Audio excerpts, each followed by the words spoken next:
Hi အားလုံးပဲမင်္ဂလာပါဒီနေ့တော့ထမင်းပေါင်းလေးတစ်လုံးကိုပြုပြင်ကြည့်မှာဖြစ်ပါတယ်။နှွေးမီကနေချက်မီကိုမပြောင်းတဲ့ထမင်းပေါင်းဦးလေးတစ်လုံးကိုပြုပြင်ကြည့်မှာဖြစ်ပါတယ်။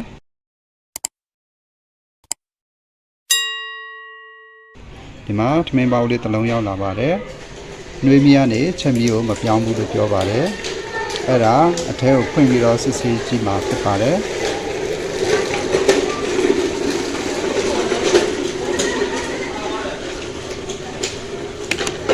ကျောင်းမီတာကို2000အုံးမှထားပြီးတော့ plug socket plug ကောင်တစ်ဖက်တစ်ချက်ကိုတိုင်းကြည့်တဲ့အချိန်မှာ1200အုံးလောက်ပြတော့တွေ့ရပါတယ်ဒီခလုတ်ကိုနှိပ်တဲ့အချိန်မှာလည်း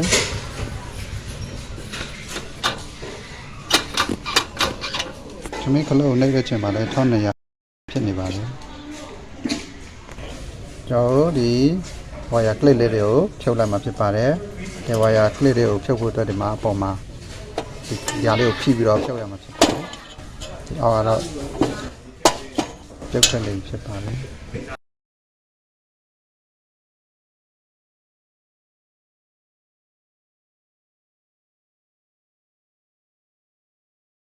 ဒီ micro switch လို့ခေါ်တဲ့ဒီခလုတ်လေးကပြတ်သွားတာဖြစ်ပါတယ်ဒီမှာနှိပ်လို့မရတော့ဘူးဖြစ်သွားပါတယ်ဒီမှာနှိပ်လို့မရတော့ဘူးဖြစ်နေပါတယ်အော်ဒီခလုတ်လေးကိုစာထိုးလဲပြရမှာဖြစ်ပါတယ်ဒီမှာဒီခလုတ်အသစ်လေးနဲ့အစားထိုးလဲပြမှာဖြစ်ပါတယ်အဲ့တော့ဒီခလုတ်မှာသူတို့ wiring ဘယ်လိုဆက်တွယ်ထားလဲကြည့်တော့ဒီအပေါ်က COM1 ကိုတုံးတယ်ပြီးတော့ NC2 ကိုတုံးအောင်တွေ့ရပါတယ်အဲ့တော့ဒီခလုတ်တက်မှလည်းကျွန်တော်အဲ့ဒါကိုရှာရမှာဖြစ်ပါတယ်အဲ့တော့ဒီဟာက COM1 ဖြစ်ပြီးတော့ဒီပေါ်တစ်ခုက NC2 ဖြစ်ပါတယ်ဒီငုံတစ်ခုကိုအသုံးပြုရမှာဖြစ်ပါတယ်NONC တွေကဘာတွေလဲဆိုတာကိုဒီမှာ NO ကတော့ normally open ဖြစ်ပါတယ်ပုံမှန်အဖြစ်အဆက်အသွယ်မရှိတာကို NO လို့ခေါ်ပါတယ် NC ကြတော့ normally close ဖြစ်ပါတယ်ပုံမှန်အဖြစ်အဆက်အသွယ်ရှိနေတာကို NC လို့ခေါ်ပါတယ် COM ကြတော့ common ကိုပြောတာဖြစ်ပါတယ်မြန်မာလိုကတော့ဘုံဖြစ်ပါတယ်ဘုံဆိုတဲ့သဘောကတော့အဆက်အသွယ်ရှိတာရောအဆက်အသွယ်မရှိတာရောလာပြီးတော့ပတ်သက်ချိတ်ဆက်နေတဲ့နေရာ NO ရော NC ရောချိတ်ဆက်သွယ်နေတဲ့နေရာကိုတော့ common ဘုံလို့ခေါ်ပါတယ်ခလုတ်တစ်လေးကတော့ဒီမှာနှိပ်လိုက်ရင်ဒီလိုအတန်မြည်ပြီးတော့ပြန်ပြီးတော့ထွက်လာတာကိုတွေ့ရပါတယ်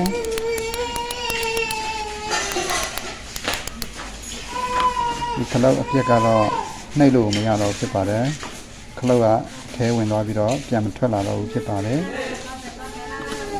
အဲ့တော့ကျွန်တော်ဒီခလုတ်လေးကိုဒီမှာပြန်ပြီးတော့တက်ဆင်ပေးမှာဖြစ်ပါတယ်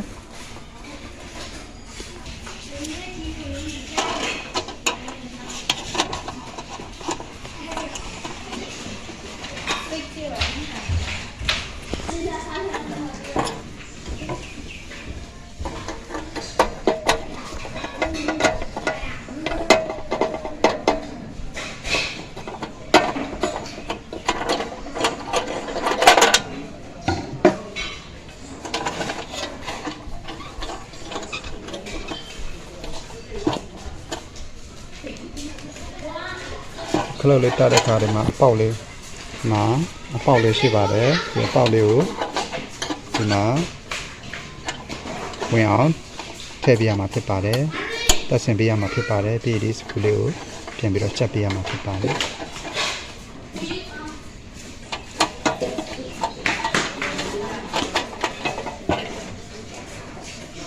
ပြီးစကူလေးကိုနည်းနည်းလေးချက်ပေးရမှာဖြစ်ပါတယ်ပြီး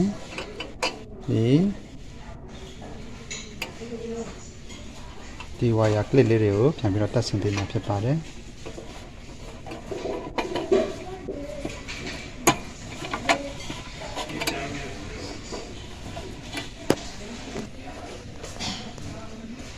ဒ ဒ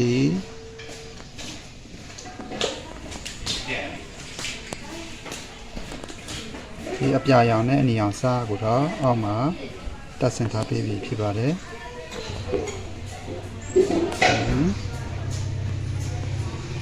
ပြီးရင်အဖြူနဲ့အဝါစားကိုတက်ဆင်ပေးမှာဖြစ်ပါတယ်အဖြူနဲ့အဝါစားကိုလည်းတက်ဆင်ပြီးတော့ဖြစ်ပါတယ်ဒါတော့ခေါင်းမောင်းဖြစ်ပြီးတော့ဘုံစဖြစ်ပြီးတော့ဒီအောက်ကတော့ NC ဖြစ်ပါတယ် NC ဆိုရင်အမြဲတမ်းအဆက်အသွယ်ရှိနေတာဖြစ်ပါတယ်ဒါတော့ NC ဖြစ်ပါတယ် NC ဆိုရင်အမြဲတမ်းအဆက်အသွယ်ရှိနေတာဖြစ်ပါတယ်ပြီးရင်ကျွန်တော် O အဖုံးလေးပြတ်တက်ပြီးတော့ O ကိုကျိုးထိုးပြီးတော့စမ်းကြည့်မှာဖြစ်ပါတယ်ကျွန်တော် O အဖုံးတော့ပြန်ပြီးတော့တက်ဆင်ပြီးသွားပြီဖြစ်ပါတယ်ပြီးရင်ကျွန်တော်ကျိုးလေးထိုးပြီးတော့စမ်းကြည့်ရမှာဖြစ်ပါတယ်အခုတော့ထမင်းပေါင်းအိုးလေးကိုမီးပလက်ကြိုးလေးထိုးပြီးတော့နှွေးမီချက်မီပြောင်းသလားဆိုတာကိုစမ်းကြည့်မှာဖြစ်ပါတယ်အခုတော့ဒီမှာခလုတ်ကိုနှိပ်ထားကြည့်တဲ့အခါမှာချက်မီနှွေးမီကနေချက်မီပြောင်းသွားတာကိုတွေ့ရမှာဖြစ်ပါတယ်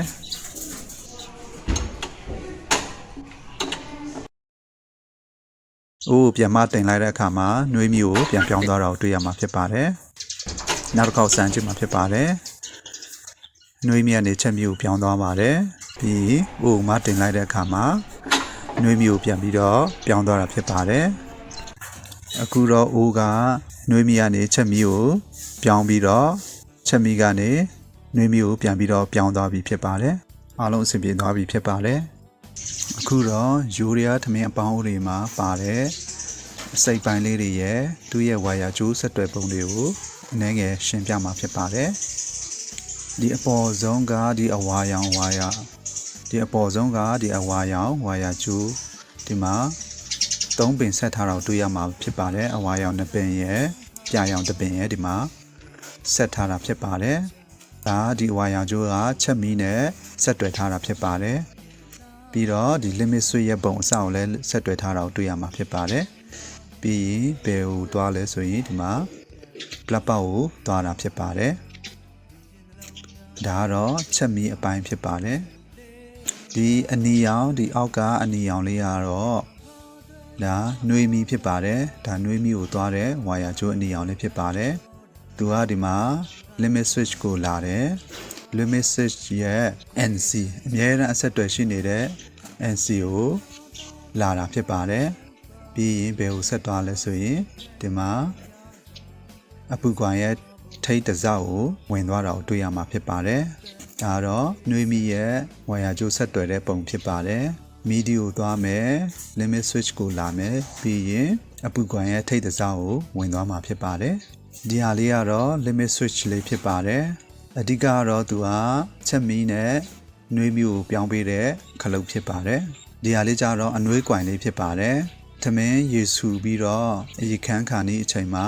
အပူကွန်ကတော့အလုံးမလုံးတော့ဘဲနဲ့အနှွေးကွန်ကဆက်ပြီးတော့လှုပ်တာဖြစ်ပါတယ်အဲ့ဒါကိုဒီ limit switch နဲ့ဒီတန်လိုက်ခလုံးနဲ့ကအချိန်ပြောင်းလုပ်ပေးတာဖြစ်ပါတယ်ဒါကတော့ magnetic switch တန်လိုက်ခလုံးအရက်ထဲမှာတော့ချက်တိုင်လို့ပြောကြပါတယ်ထမင်းပေါင်းကိုချက်တိုင်လို့ပြောကြပါတယ်သူကတော့ခုနပြောသလိုပဲထမင်းပေါင်းကိုခလုံးနှိပ်ထားတဲ့အချိန်မှာသူကအိုးနဲ့ကတ်နေပြီးတော့ထမင်းအိုးကိုပူစေတာဖြစ်ပါတယ်ထမင်းအိုးစူပွက်ပြီးလို့အရေခမ်းခါနေမှာသူကအိုးနဲ့ကွာသွားပြီးတော့အပူကိုရှော့ချပေးတာဖြစ်ပါတယ်ချက်မီကနေနှွေးမီကိုပြောင်းပေးတာဖြစ်ပါတယ်ဒီမှာမြင်ရတာကတော့အပူကွာရဲ့ထိတ်စားနှစ်စားဖြစ်ပါတယ်ဒီအောက်မှာဝိုင်းဝိုင်းပတ်ပတ်လဲလဲမှာအပူကွာလေးရှိပါတယ်ဒီမှာထိတ်စားပဲမြင်ရတာဖြစ်ပါတယ်ဒီတံပြားကြီးရဲ့အောက်မှာအပူကွာရှိနေတာဖြစ်ပါတယ်နောက်ကျန်တဲ့ကျိုးတစ်ချောင်းဒီအဝါရောင်ကျိုးကတော့ဘုံကျိုးဖြစ်ပါတယ်သူကတော့နှွေးမီးရဲ့ချက်မီးရဲ့ဝါယာကျိုးနှစ်ခုကြားမှာဘုံအနေနဲ့ဆက်တွယ်ထားတာဖြစ်ပါတယ်ပြီးသူကဘယ်ကိုလာပြီးတော့ဆက်ထားလဲဆိုရင်ဒီမှာအနှွေးကွန်ရဲ့ထိတ်စားတစားကိုလာပြီးတော့ဆက်ထားတာဖြစ်ပါတယ်နောက်ပြီးတော့ဒီမှာကြံနေတဲ့ဒီဖြူဖြူလေးကတော့ဒါ fuse ဖြစ်နိုင်ပါတယ် ဒီအထဲမှာ socket နဲ့ AC အဝင်ဒီ AC မီးကနေအဝင်လာပြီးတော့ဒီအနှွေးကွန်ထိတ်စာကိုဝင်လာတာဖြစ်ပါတယ်ဒီအထဲမှာတော့အများတော့အဖြစ် fuse လေးခံထားလေးရှိပါတယ်ဒါကတော့ဒီယူရီးယားထမင်းပေါင်းတွေမှာပါတဲ့အစိတ်အပန်းတွေရဲ့သူရဲ့ဝါယာကြိုးဆက်တွယ်တဲ့ပုံသူရဲ့လှုပ်ဆောင်ပုံအကြံဖြင့်ဖြစ်ပါတယ်ဒီနေ့ကတော့ဒီလောက်ပါပဲဒါကြောင့်ကြည့်ရှုအားပေးကြတဲ့မိတ်ဆွေများအားလုံးကိုထူပဲကျေးဇူးတင်ပါတယ်နောက်ဒီထက်ကောင်းတဲ့ဗီဒီယိုလေးတွေလည်းတင်ဆက်သွားမှာဖြစ်ပါတယ်နောက်ဗီဒီယိုတွေမှာပြန်လည်ဆုံတွေ့ကြပါစို့